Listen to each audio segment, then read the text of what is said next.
Okay, we're back here live in downtown Princeton at the site of the old Masonic Lodge here at the corner of West Market and West Court Square. They've replaced the fire truck now with ladder 2. As you can see, Brandon Stallion is up at the very top up there. He's the one who mans the water cannon on that truck and a lot of times on the other truck too.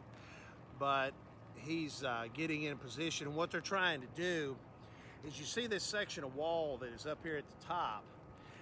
He's trying to see if he can knock that into the building as to not allow it to fall onto the building beside of it, which is kind of what we knew they were going to do next. We'd been told that earlier.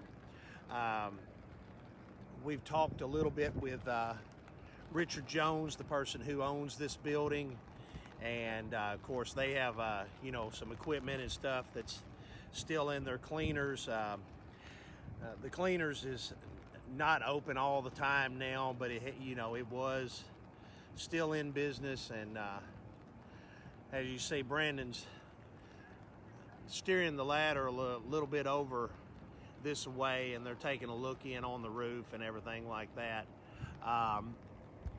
Got some pictures of the one head that they were able to save there a few minutes ago. The centerpiece is laying. We could see it when we walked around in front earlier. It's laying inside the little outlet right there in the center. It's kind of laying back just a little bit. They're going to try and get to it in a little while. They don't know if they can. At least try to save it too. But we just don't know what they can save and what they can't. You know, they're doing the best that they can as far as that goes. I mean, you know, very old building. A lot of issues with the mortar on the bricks was beginning to come loose, and I'm slowly moving back because things are flying now. So, like I said, he's doing the best that he can to be careful with stuff, and just not a lot that they could do. And someone asked earlier, said, you know, about the building, the shape that it was in, you know, with it being able to be taken down by the water cannon. Like I said, a lot of these bricks were, you're looking at handmade bricks that are over 120 years old. Building that was built in 1899. We did get a picture of the cornerstone earlier. The cornerstone is actually kind of right in under the road sign here, right in there.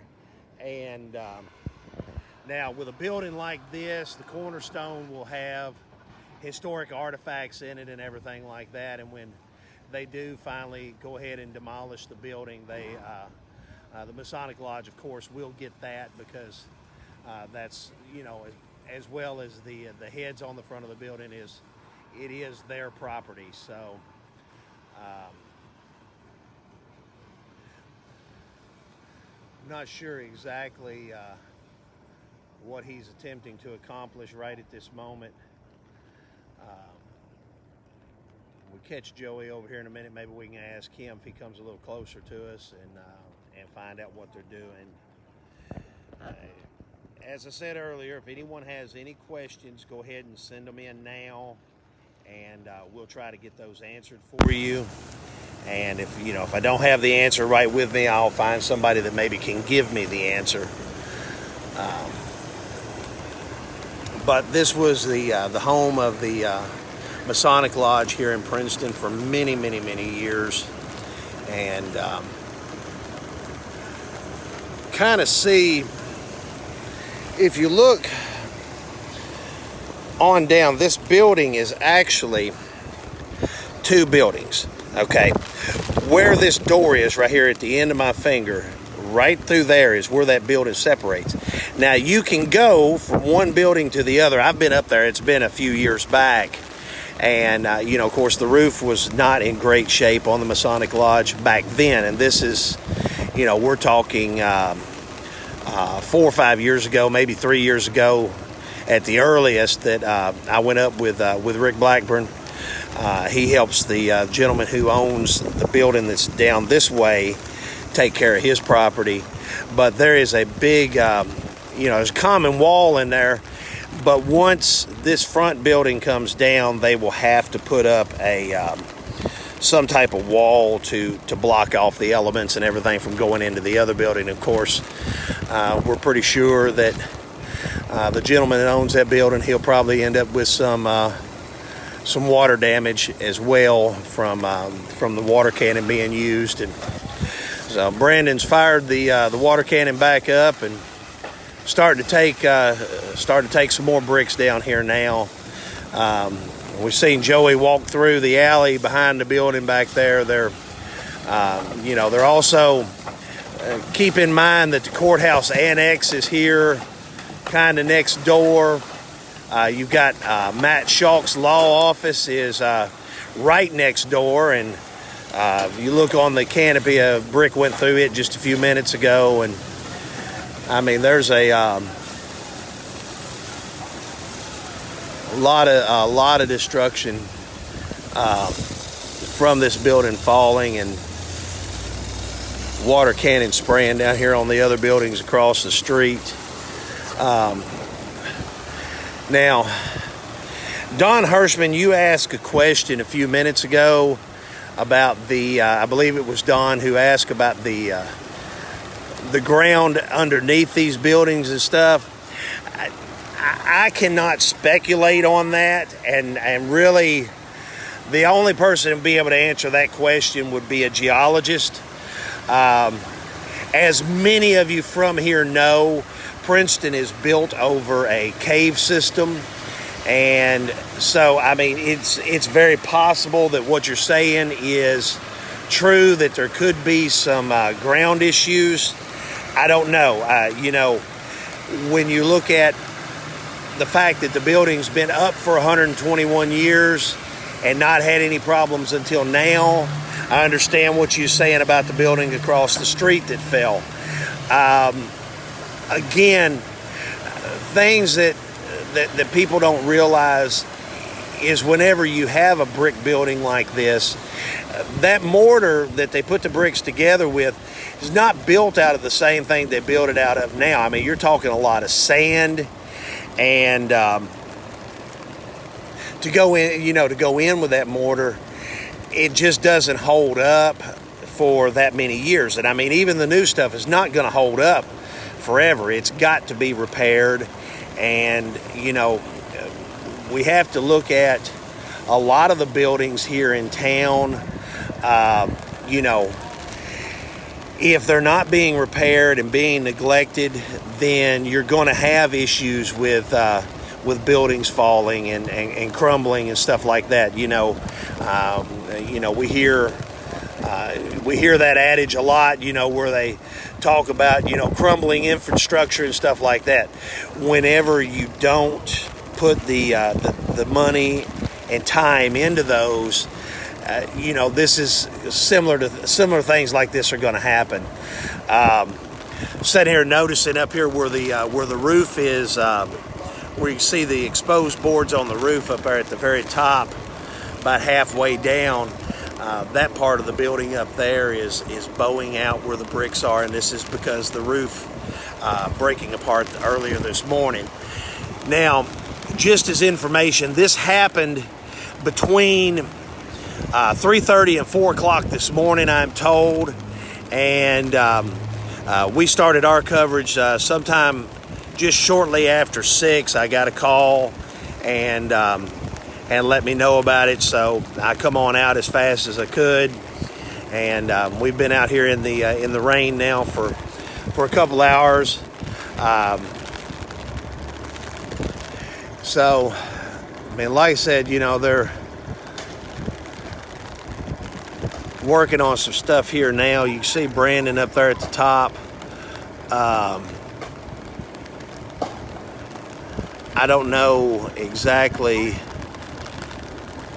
what he's trying to get. It could be. I did hear someone say earlier something about the keystone. He could be trying to get a keystone. I don't know. I'm not sure exactly what he's doing at this point. But he's using one of the firemen's axes to knock some stuff loose there.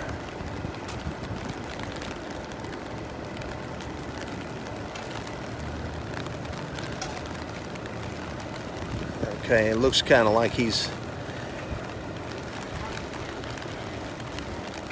backing down. He's grabbing another tool to use.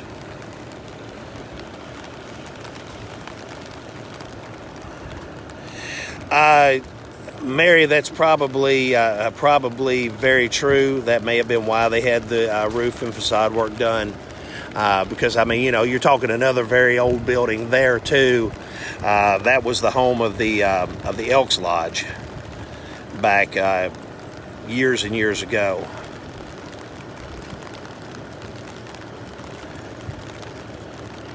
And Kelly Crisp, yeah, exactly what you just said right there. Unfortunately, my phone's wet and I can't read your whole comment, but he says the common denominator in all of our collapsed buildings in this town is no roof maintenance, and all this old mortar gets wet, and that's all that I can read.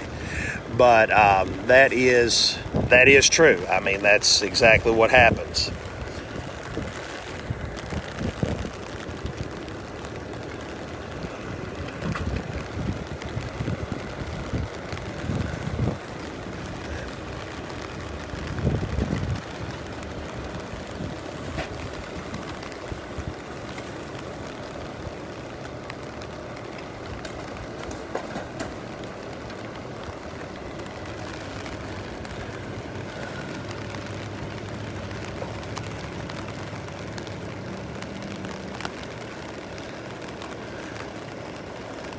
And back when we had the fire a couple of months ago, when we talked about, you know, things changing, the landscape of downtown will change drastically. Now, this was clearly one of the more recognizable buildings in downtown. Like I said, it's right here across the street from the courthouse. When you come through town from the east side of town to the west side of town, you pass by this building. As this is the street in front of us here is a one-way street. Again, I'm saying that for the folks who are not from here, may not have ever lived here, but that is one of the things about this town that makes it unique is some of the old buildings that are here. We've lost several over the years. We've had some that had to be torn down because, you know, they were just old and beginning to fall in. One of the Ratliff Hardware building that was on the corner of South Jefferson and East Main Street is one of those. And so, I mean, like I said, this is just a sad day for Princeton, a sad day for history, as we've lost several items here this morning, you know, with trying to protect the people who might be coming through town and in town and doing business at the courthouse. Unfortunately, that's, you know, the drawback of having to do this. You have to protect the people, and that's the job of the fire department and the mayor and the judge executive and the police department and everybody else. I mean, they're doing their job.